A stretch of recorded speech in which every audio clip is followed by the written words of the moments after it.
지금 바울 사도는 2차 선교 여행의 막바지에 이르렀습니다. 이제 고린도 지역만 선교하면은 그의 2차 선교를 마감하고 안디옥에 들렸다가 다시 곧바로 또 3차 여행을 떠나게 되었습니다. 사도 바울은 이렇게 계획을 했습니다. 바나바와 헤어진 다음에 바나바는 구브로 쪽으로 갔지만 사도 바울은 그 위쪽 지방 육로를 통해서 지금으로 말하면 터키, 소아시아 지역을 다시 돌보겠다 하고 떠났었죠. 사도행전 16장에 보면 성령께서 사도 바울의 갈 길을 가로막았습니다. 복음을 전하려고 하는데 성령께서 가로막았습니다.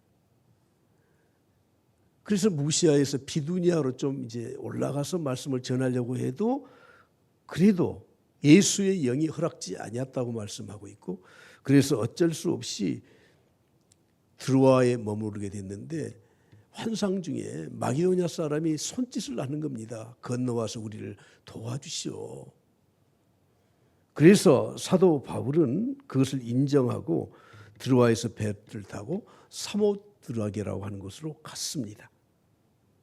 그리고 앞볼리를 통해서 그 이튿날 빌립보, 그러니까 마게도냐 지역의 첫 성인 빌립보에서 복음을 전했습니다. 지도를 보시면 더 쉽게 알 수가 있죠. 지금 중앙에 있는데 드로아라고 하는 곳이 있고요. 그 드로아에서 배를 타고 사모드라게라고 하는 곳으로 직행을 하고 앞보리를 거쳐서 저 맨 위에 있는 빌립보에서 복음을 전했습니다. 내려가서 데살로니가에서 전했습니다. 그리고 베레아에서 전했습니다. 근데 복음을 전할 때마다 쫓겨다녔습니다. 핍박이 있어 쫓겨다녔습니다. 베레아에서는 복음을 전하고는 사도 바울은 배를 타고 아덴으로 가고 실라와 디모데 동행했던 이 두 사람은 그곳에 남겨두고 아덴으로 떠났습니다. 사도 바울이 가는 곳마다 교회가 세워졌습니다. 복음 증거는 복음을 전할 뿐만 아니라 그곳에 하나님의 교회를 세워서 믿는 사람들을 훈련시키고 그리고 교회 공동체에서 신앙생활을 할 수 있도록 하기 위한 것이었거든요. 그래서 사도행전은 성령의 역사하심으로 복음을 전했기 때문에 성령행전, 교회를 세웠기 때문에 교회행전, 말씀을 전했기 때문에 말씀행전, 이렇게 바꾸어서도 말을 하는 거예요. 여러분, 아덴은 어떤 곳입니까?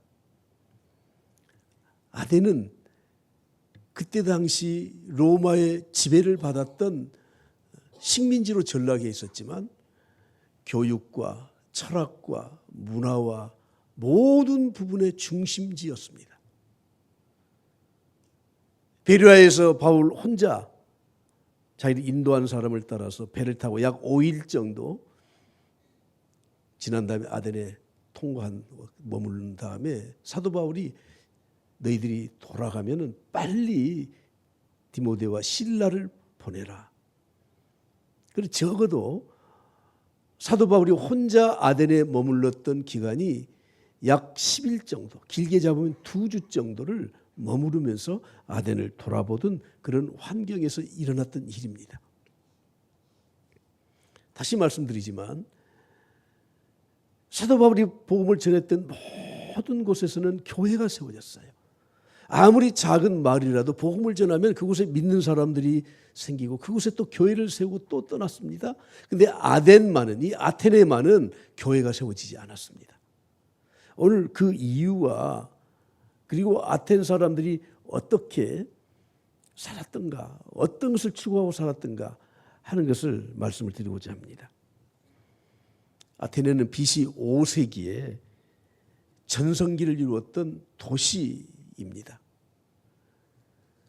로마 제국이 합병된 이후에도 아테네는 당당하게 지적 독립권을 유지하면서 철학과 문학과 예술과 자유와 그리고 과학과 의학을 향유했던 그런 도시입니다. 아테네 출신의 유명한 인물들이 있죠.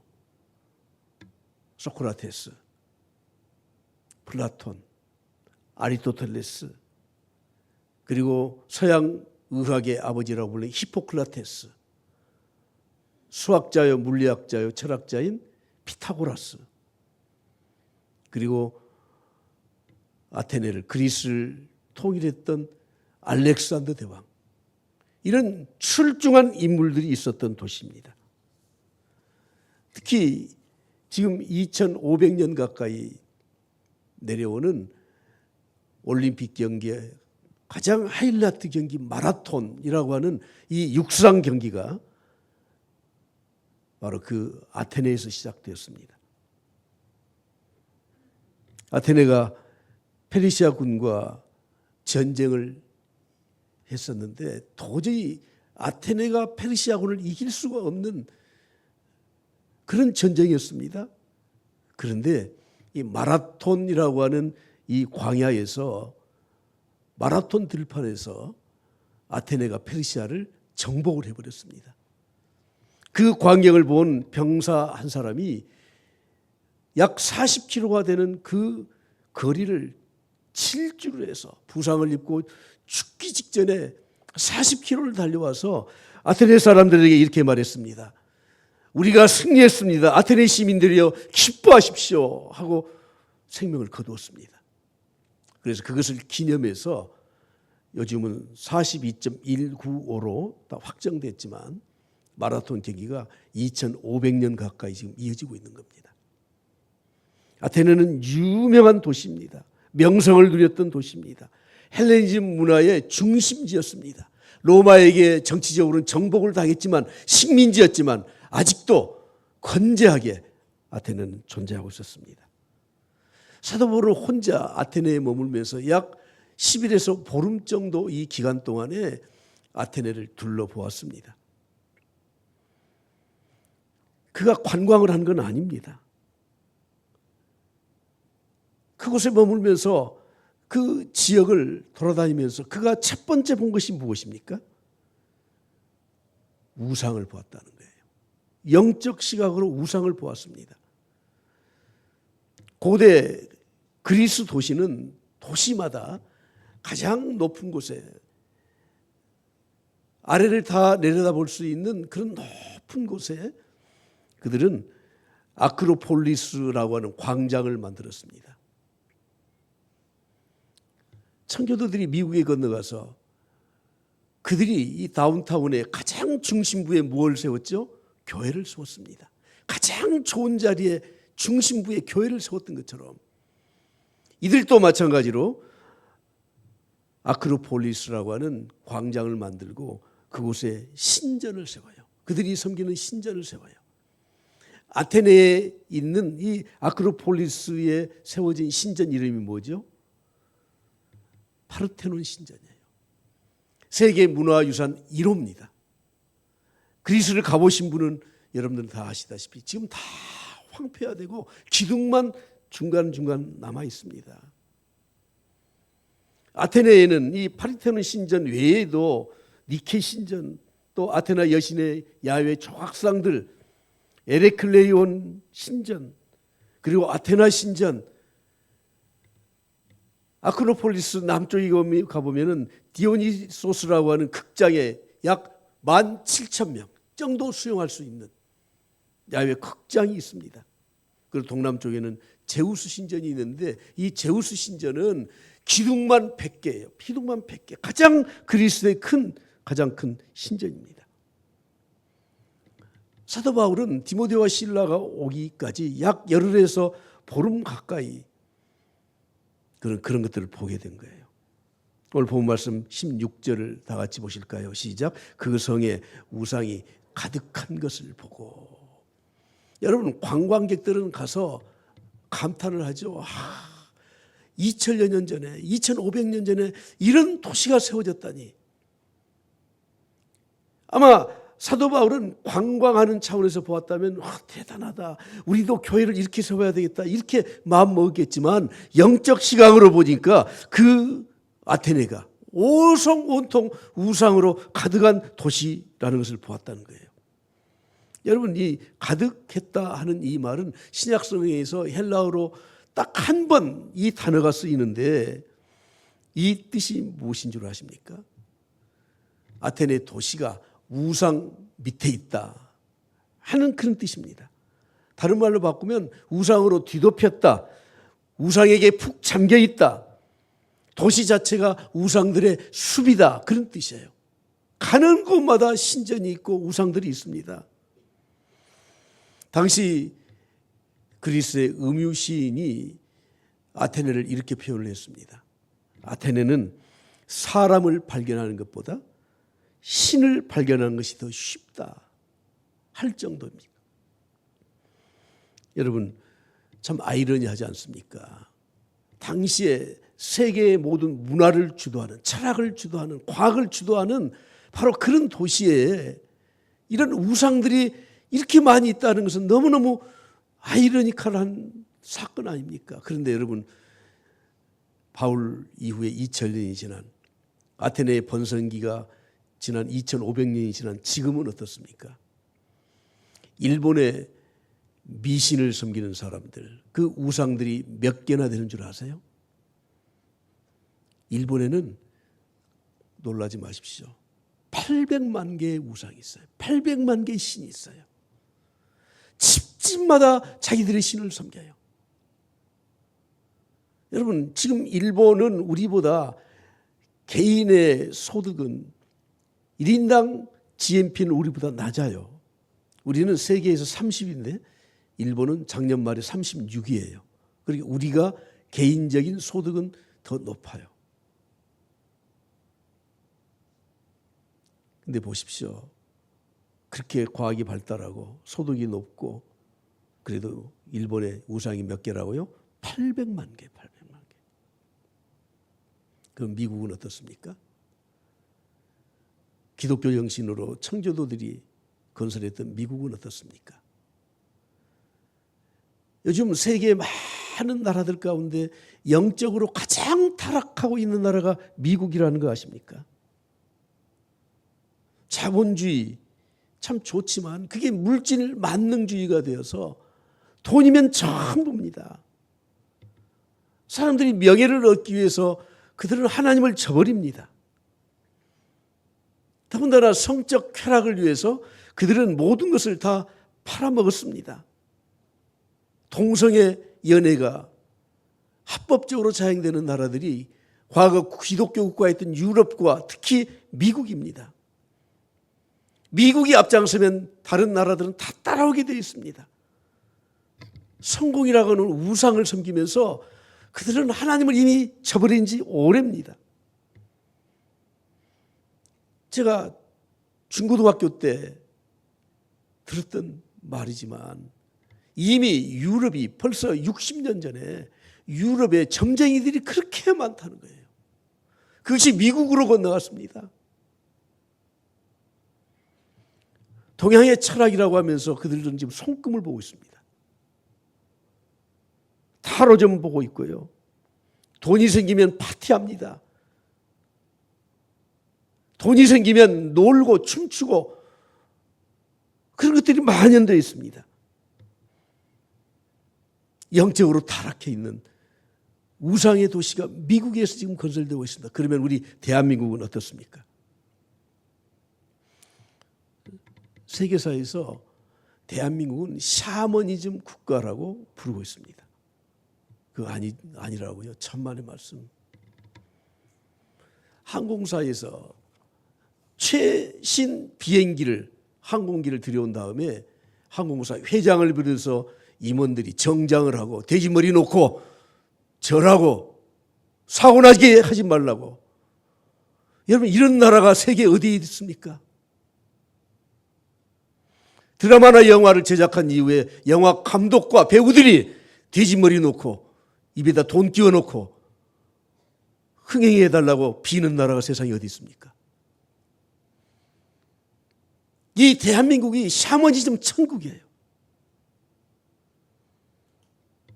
여러분, 이 우상과 미신은 과학이 발달하면 없어지는 줄 아십니까? 아닙니다. 인간의 본성이 그렇습니다. 21세기 최고의 지성인들에게 문화라고 하는 탈을 씌워서 과거에 미신으로 섬겼던 것들을 국가 재정으로 전부 다 전수시키는 그런 일들이 우리나라에서 지금 벌어지고 있지 않습니까? 왜 그렇습니까? 인간의 본성이 타락되어 있기 때문에, 하나님을 떠나 있기 때문에, 죄인이기 때문에 그런 겁니다. 정치인들 어떻습니까? 선거 전에 본인이 안 가면은 비서들이 영화다는 점쟁이 다 찾아갑니다. 국회의원이 됐든 지방선거를 하든 대통령이 됐든 누구누구 탓하고 욕할 필요가 없어요. 온통 점쟁이 찾아가면 점쟁이는 둘 중에 하나잖아요. 근데 거의 다 긍정적으로 말을 해요. 될 겁니다. 그런데 이건 이렇게 하시면 될 겁니다. 여러분 10명 나와서 9명 떨어져도 책임이 없잖아요. 제가 깜짝 놀란 게 있어요. 부산에 있는 어느 대학원의 박사 과정에서 공부하던 제 지인한테 이런 이야기를 들었습니다. 어저께는 수업을 받았는데 어떤 수업을 받은 줄 아십니까? 타로 심리사 과정에서 타로 점 보는 것을 배웠대요. 어떻게 해석해야 될 건지. 카드가 96장, 78장인데 하나를 뽑아서 해석하는데 해석하는 방법을 배운 거예요. 사람들이 고민 가지고 왔으면은 둘이 눈치 봐가지고 연인 같으면 둘이 잘 될 겁니다 하면서 이렇게 봐주는 그걸 배운다는 거예요. 그게 뭐 어떤 점괘가 나와서 그런 게 아니라 사람들의 마음을 만져준다. 그래서 타로 심리사 뭐 이렇게 부르고 있잖아요. 요즘 21세기에 엄청난 과학의 발전과 사회가 발전한다고 하지만 사람들의 이 공허한 마음은 채워줄 게 없기 때문에 허탈한 것을 찾아요. 그런데 들리는 이야기가 권사님들이 정초에 점을 보러 간다는 거예요. 여기 권사님들 많은 데가 쳐다보고 말을 할게. 조말할 때 생각지도 마시고요. 어떤 점쟁이는 진짜인지 모르겠는데 목사가 왔다라는 거예요. 개척하면 되겠냐 안 되겠냐. 그런데 이 광경을 바울 사도가 보고 어떤 반응을 보였습니까? 오늘 16절 본문 말씀을 다 같이 보겠습니다. 시작. 바울이 아데네에서 그들을 기다리다가 그 성의 우상이 가득한 것을 보고 크게 시작. 마음에 격분하여 아테네의 그런 모습들이 세상 사람들 관광객들 눈에는 찬란하게 보이고 좋게 보이고 멋있어 보이고 역사가 있어 보이지만 그러나 영적인 눈을 가지고 본 사도 바울의 마음에 격분이 일어났어. 격분이라고 하는 말은 파록시노라는 말이에요. 파록시노라고 하는 말은 영어에 파록시즘이라는 말이 파생되어 나왔어요. 파록시즘이라는 말은 발작한다는 그런 뜻이에요. 사도 바울은 그것을 보고 발작을 일으켰어요. 사도행전 누가가 썼죠. 누가의 직업은 의사예요. 누가가 쓴 이 단어 파록시노라고 하는 이 말은 의학적인 용어인데 졸도했다 그런 말이고 갈질병의 발작을 일으킨 그 병을 바로 파록시노라고 하는 겁니다. 영적 발작을 일으킨 겁니다. 구약시대에 하나님께서 우상을 만드는 이스라엘 백성들을 보고 똑같은 뜻의 히브리어를 썼습니다. 하나님이 발작을 일으키신 겁니다. 아론이 금송아지 우상을 만들었을 때 하나님은 진노하셨다는데 바로 그게 파록시스예요. 발작을 했습니다. 북쪽 이스라엘이 단과 베델에 금송아지 우상을 만들었을 때도 똑같이 경노하시고 진노하셨습니다. 분노하실 때마다 이 단어가 나와왔던 겁니다. 오늘 이 시대에 이 잘못된 우상의 문화들, 만연되어 있는 이 우상들을 보고 여러분들은 어떤 생각을 가지십니까? 정말 내가 경노합니까? 분노합니까? 발작을 일으킵니까? 영적인 어떤 반응을 우리가 보입니까? 하나님 외의 것들로 하나님을 대신하는 것들을 보면서 우리가 영적 발작을 좀 일으켜야 됩니다.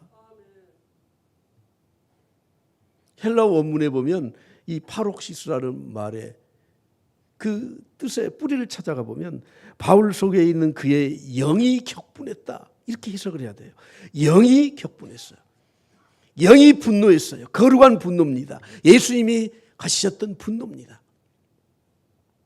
예수님의 공생의 시작과 끝 두 번에 걸쳐서 예루살렘 성전을 방문하셨을 때 예루살렘 성전에 분노하시고 그리고 그 안에서 장사하는 자들, 비둘기와 양을 파는 자들, 돈 바꾸는 자들을 내쫓으셨잖아요.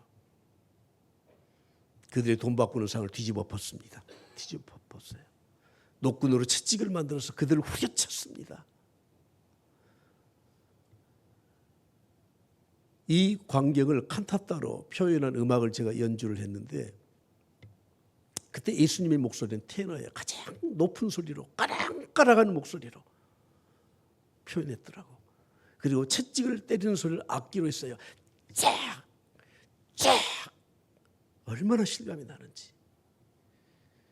오늘 우리의 개인적인 신앙과 오늘 우리 교회를 우리 주님이 보시면은 혹시 노끈으로 채찍을 만들어서 내 집은 만민이 기도하는 집이다.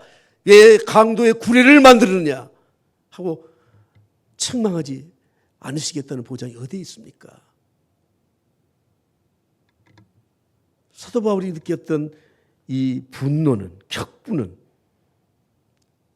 성령께서 주신 거룩한 분노인 줄 믿습니다. 그러면 여러분, 사도 바울은 그 광경을 보고 분노만 했습니까? 17절 말씀 다 같이 보겠습니다. 회당에서는 유대인과 경건한 사람들과 또 장터에서는 날마다 만나는 사람들과 변론하니. 아멘. 우상을 보고 격분한 사도 바울은 만나는 사람마다 가는 곳마다 복음을 전했던 거예요. 이것이 그의 믿음과 열정의 행동으로 나타난 것입니다.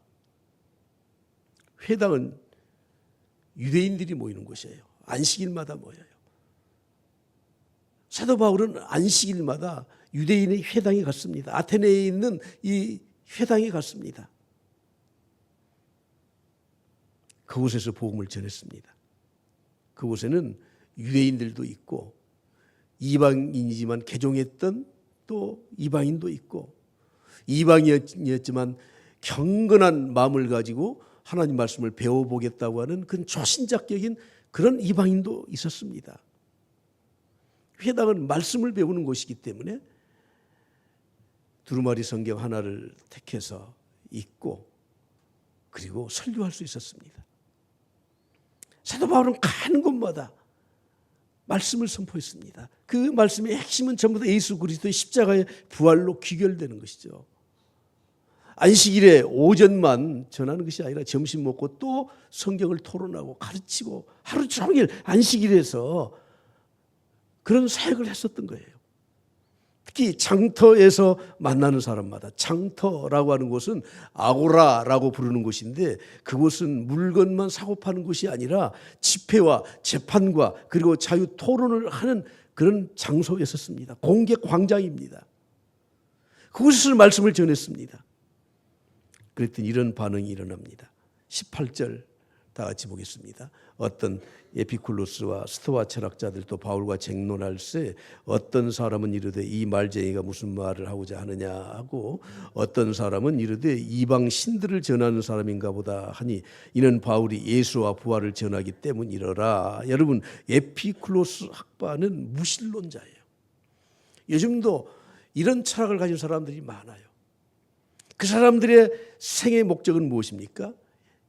인생을 행복하며 살면 된다. 행복하기 위해서는 쾌락을 즐겨야 된다.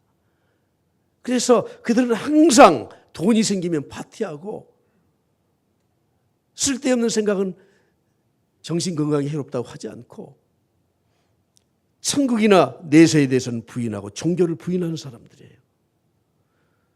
인간의 삶은 전혀 절대자인 신과는 상관없는 사람들이다. 스토아 철학자는 누굽니까? 그들은 다신론자들입니다. 아테네 이름을 모르는 신까지 만들어 놓을 정도로 많은 신들을 그들은 섬겼습니다. 운명을 믿었습니다. 그리고 인생이 고난을 당하는 어쩔 수 없는 일이다. 고난을 강조했습니다. 여기서 보십시오. 회당에 가서 유대인들, 안식일에 나온 사람들에게 복음을 또 전했습니다. 장터에서 일반인들, 학식이 없는 사람들, 그들에게도 복음을 전했습니다. 그리고 에피쿨로스 학파와 스토아 학파인 이 지식이 있는 사람들, 철학자들, 이런 사람들에게도 복음을 전했습니다. 사도 바울은 모든 사람에게 다양한 방법으로 복음을 정확하게 전할 수 있는 그런 능력이 있었던 사람이에요.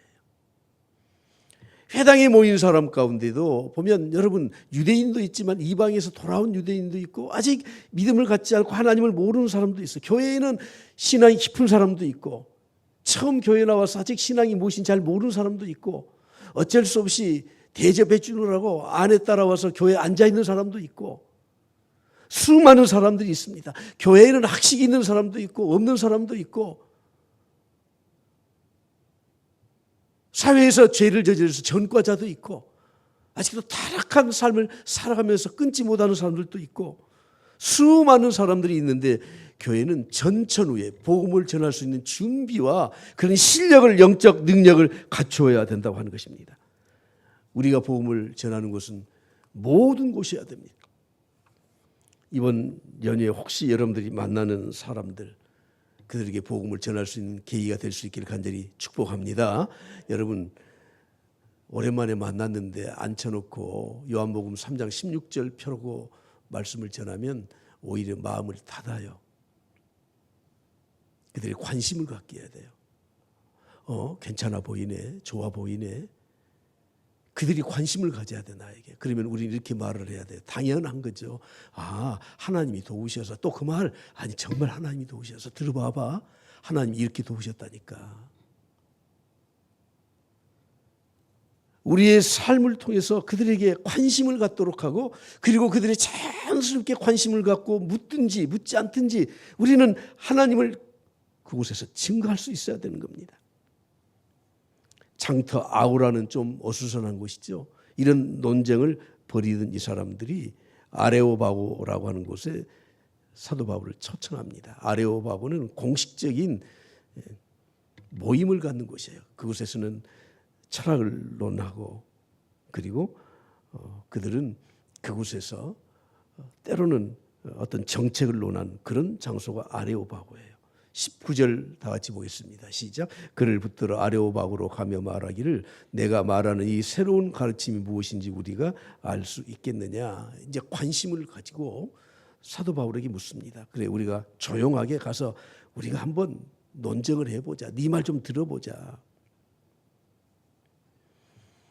지도를 보시면 이 아테네 지도를 다시 한번 좀 보실까요? 여기 보면 이 아크로폴리스 광장 중심 아랫부분에 언덕에 있습니다. 저곳에 바로 아까 말했던 파레토론 신전이 있잖아요. 왼쪽으로 내려와 보면 이 아레오바고라가 있고 저 위쪽은 장터인 아고라가 있지 않습니까? 아고라에서 아레오바고까지 그곳에서는 늘 크고 작은 회의와 논쟁을 할 수 있는 그런 장소예요. 그런데 오늘 본 말씀에 보면 이 새로운 가르침은 무엇인가 우리가 알 수 있겠느냐. 자 보십시오. 사도행전 17장 20절에 보면 다 같이 보겠습니다. 시작. 내가 어떤 이상한 것을 우리에게 들려주니 그 뜻이 무엇인지 알고자 하니. 사도 바울이 전했던 것은 두 가지예요. 예수님, 예수 그리고 부활. 근데 여러분 헬라어로 예수는 예수스 뒤에 숫자고 지저스 영어로 그러잖아요. 예수, 예수스. 부활은 아나스타시스 끝에 숫자가 다 붙잖아요. 아마 아덴 사람들은 그렇게 생각했습니다. 우리가 섬기는 최고의 신은 제우스, 헤르메스. 숫자 돌림이니까 이건 분명히 다른 어떤 신인가 보다. 관심을 가졌던 거예요. 아무튼 아레오바고로 그들을 사도 바울을 초청했습니다.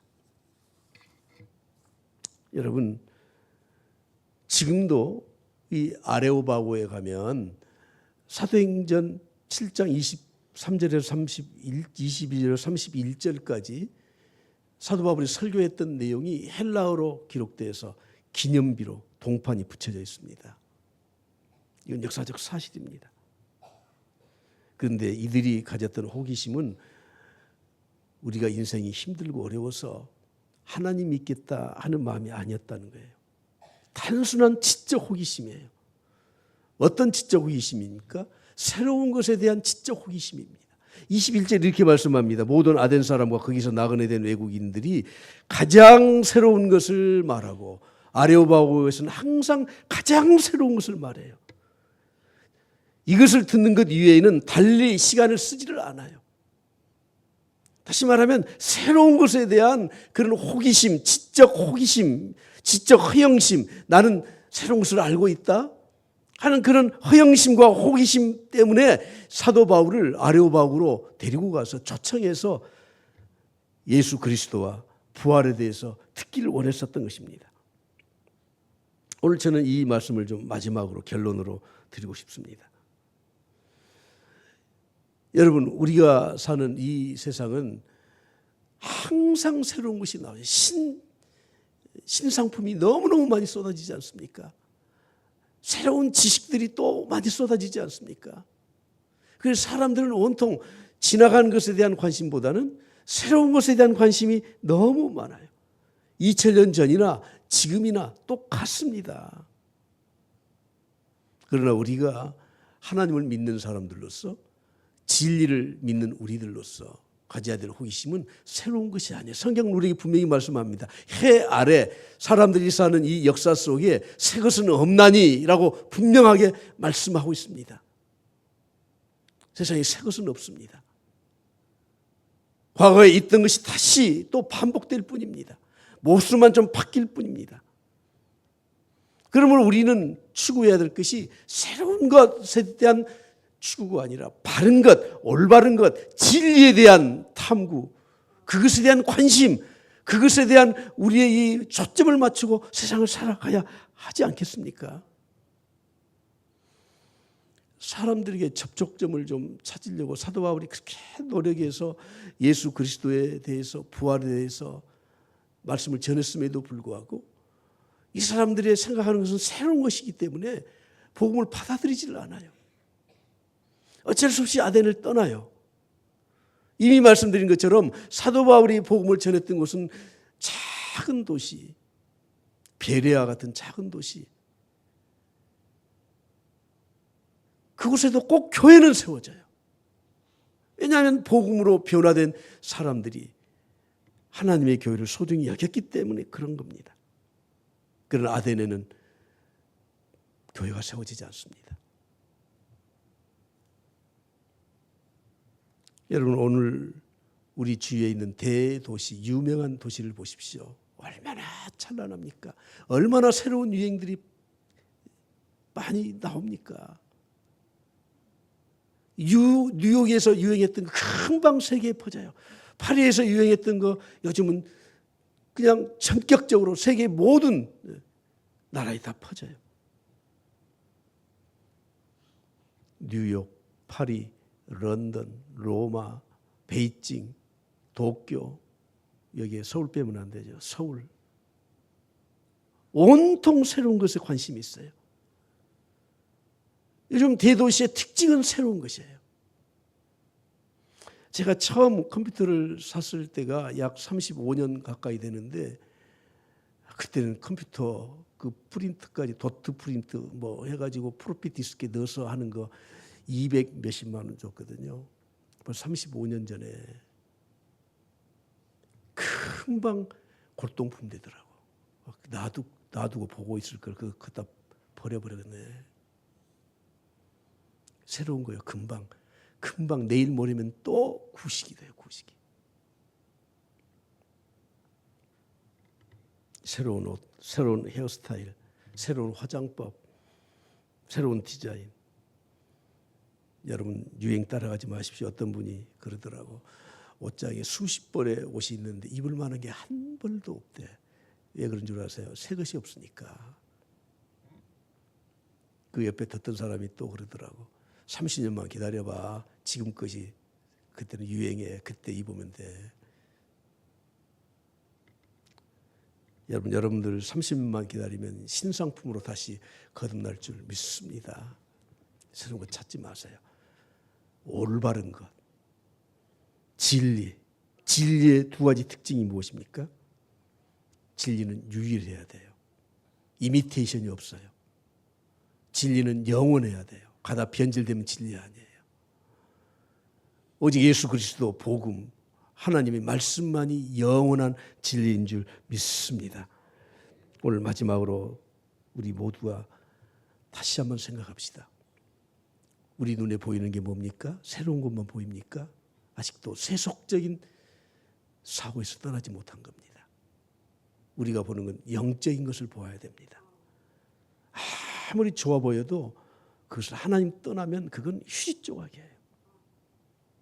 그런 것들을 보면서 우리는 우리의 마음에 격분을 해야 돼. 분노를 해야 돼. 성령의 충동질로 우리의 마음속에 울분을 참지 못해야 돼. 그래서 우리가 할 수 있는 일은 복음 전하는 것 외에는 없어요. 하나님의 나라가 이 땅에 임재할 것에 대한 확신을 가져야 돼요. 여러분들이 이번에 또 만나는 사람들이 있을 텐데 그분들에게 요한복음 3장 16절 펴놓고 설교하지 마시고요. 관심을 갖도록 하십시오. 그럴 때 우리는 말을 해야 돼요. 그때는 슬라이딩 하면서 탁 발을 뻗치고 그리고 하나님 증거하면 되는 거예요. 이런 역사가 이번 연휴에도 우리 모두에게 있길 그리스도 간절히 축복합니다.